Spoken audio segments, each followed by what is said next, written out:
ലുലു വമ്പൻ സർപ്രൈസുകൾ അവതരിപ്പിച്ച വർഷമാണ് 2024. ലുലു ഗ്രൂപ്പ് തങ്ങളുടെ 4 സംരംഭങ്ങൾക്കാണ് കഴിഞ്ഞ വർഷം തുടക്കം കുറിച്ചത്. ഇതിൽ കോഴിക്കോട്, കോട്ടയം എന്നിവിടങ്ങളിൽ മാളുകളാണ് ആരംഭിച്ചത്. തൃശൂരിൽ ഹൈപ്പർ മാർക്കറ്റും കൊല്ലം കൊട്ടിയത്ത് ലുലു ഡെയിലിയുമാണ് തുടങ്ങിയത്. കഴിഞ്ഞ വർഷത്തേതുപോലെ തന്നെ 2025ലും കേരളത്തിൽ ലുലുവിന്റെ പുതിയ മാളുകൾ അണിയറയിൽ ഒരുങ്ങുന്നുണ്ട്. അവയിൽ ആദ്യത്തേത് തിരൂരിലായിരിക്കുമെന്നാണ് റിപ്പോർട്ട്. തിരൂർ ചമ്രവട്ടം റൂട്ടിലെ പൊറ്റത്തപ്പടിയിലാണ് മാൾ ആരംഭിക്കുന്നത്. മാളിന്റെ നിർമ്മാണ പ്രവർത്തനങ്ങൾ അവസാന ഘട്ടത്തിൽ എത്തി നിൽക്കുകയാണ്. 3 ലക്ഷം സ്ക്വയർ ഫീറ്റിലാണ് മാൾ ഒരുങ്ങുന്നത്. 2 നിലകളിലായാണ് മാൾ പ്രവർത്തിക്കുക. അതിവിശാലമായ പാർക്കിംഗ് സൗകര്യമാണ് മാളിൽ ഒരുക്കിയിരിക്കുന്നത്. മാളിന് പുറത്ത് 2 റോഡുകളിലേക്കുള്ള എൻട്രി എക്സിറ്റ് സൗകര്യങ്ങളുമുണ്ട്. ലുലു ഹൈപ്പർ മാർക്കറ്റ്, ഷോപ്പിംഗ് ഔട്ട്ലെറ്റുകൾ, ഫുഡ് കോർട്ട്, തിയേറ്റർ തുടങ്ങിയവയാണ് ഇവിടെ ഒരുങ്ങുന്നത്. അതേസമയം തിരൂർ കൂടാതെ പുതിയ മാളുകൾ കോട്ടയ്ക്കൽ, പെരിന്തൽമണ്ണ എന്നിവിടങ്ങളിലും ആരംഭിക്കും. അതേസമയം പെരിന്തൽമണ്ണയിലും ലുലു മാൾ ആരംഭിക്കുന്നുണ്ട്. ഇത് മിനി മാൾ ആയിരിക്കുമോ അതോ ഹൈപ്പർ മാർക്കറ്റ് ഡെയിലിയോ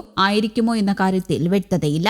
നേരത്തെ കോഴിക്കോട് മാൾ തുടങ്ങിയപ്പോൾ നഗരത്തിന്റെ ഷോപ്പിംഗ് സംസ്കാരത്തിൽ വലിയ മാറ്റമുണ്ടാകുമെന്നും ആളുകൾ മാളുകളിലേക്ക് കുത്തിയൊഴുകുമെന്നും വിലയിരുത്തപ്പെട്ടിരുന്നു. എന്നാൽ അത്തരത്തിലുള്ള വലിയ തള്ളിക്കയറ്റം മാളിലുണ്ടായിട്ടില്ല. അതേസമയം വളരെ തിരക്ക് കുറവായിരിക്കുമെന്ന് വിലയിരുത്തപ്പെട്ട കോട്ടയം മാളിലേക്ക് ആളുകൾ കുത്തിയൊഴുകുകയാണ്. ഉദ്ഘാടനം നടന്ന ആഴ്ചകൾ പിന്നിട്ടും കാലുകുത്താൻ വരെ സ്ഥലമില്ല എന്നാണ് മാളിലെത്തുന്നവർ പറയുന്നത്. അതേസമയം കോഴിക്കോട് പോലൊരു സാഹചര്യമായിരിക്കില്ല തിരൂരിൽ മാൾ ആരംഭിച്ചാലെന്നാണ് വിലയിരുത്തലുകൾ. പൊതുവെ ഷോപ്പിംഗിനോട് ഏറെ താല്പര്യമുള്ളവരാണ് തിരൂരുകാർ. അതിനാൽ തന്നെ മാളൊന്ന് തുറന്നു കിട്ടാനുള്ള കാത്തിരിപ്പിലാണ് ആളുകൾ. മാൾ ആരംഭിച്ചാൽ നിരവധി പേർക്കായിരിക്കും തൊഴിലവസരം ലഭിക്കുക. ഇവിടങ്ങളിലേക്കുള്ള റിക്രൂട്ട്മെന്റുകൾ ആരംഭിച്ചോ എന്ന് സംബന്ധിച്ച് വ്യക്തതയില്ല. മാൾ ആരംഭിക്കുമ്പോഴും നിയമനങ്ങൾ വളരെ വേഗത്തിൽ പൂർത്തിയാക്കുന്നതാണ് ലുലുവിന്റെ രീതി. മലപ്പുറത്തേതുപോലെ തന്നെ കൊല്ലത്തും രണ്ടാമതൊരു മാൾ ലുലു ആരംഭിച്ചേക്കുമെന്നാണ് വിവരം. കൊട്ടിയത്തെ ഡ്രീംസ് മാളിൽ ലുലു ഡെയിലിയാണ് നിലവിൽ പ്രവർത്തിക്കുന്നത്. ഇതുകൂടാതെ കോഴിക്കോട്, കോട്ടയം മാതൃകയിൽ മിനി മാൾ വന്നേക്കുമെന്നാണ് വിവരം. അതിനിടെ 2 പുതിയ മാളുകൾ തുറന്ന ഗ്രൂപ്പ് കൊട്ടിയത്തും തൃശൂരിലും ഹൈപ്പർ മാർക്കറ്റിലൂടെയും സാന്നിധ്യം ഉറപ്പിച്ചു. ഏറെ നാളത്തെ കാത്തിരിപ്പിനൊടുവിൽ കോഴിക്കോട് ആരംഭിച്ച മാളാണ് ഇതിലാദ്യം തുറന്നത്.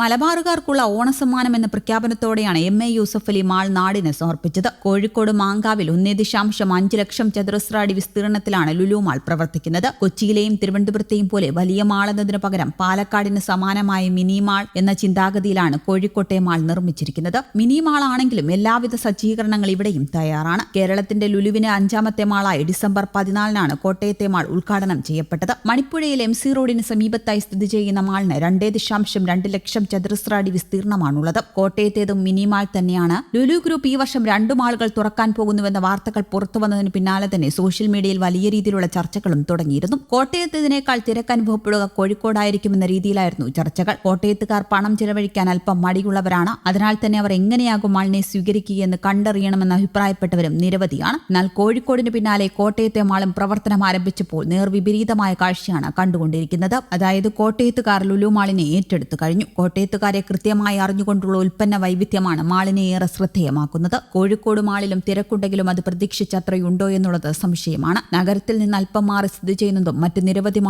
ആളുകൾ പ്രധാനമായും എത്തുന്ന ബസ് സ്റ്റാൻഡിന് സമീപത്ത് തന്നെയുള്ളതും കോഴിക്കോട് ലുലുവിന് തിരിച്ചടിയാണ്. എങ്കിലും വൈകുന്നേരങ്ങളിൽ മാളിലെത്തുന്നവരുടെ എണ്ണത്തിൽ വർധനമുണ്ടാകുന്നുമുണ്ട്. News desk Kerala Kaumudi.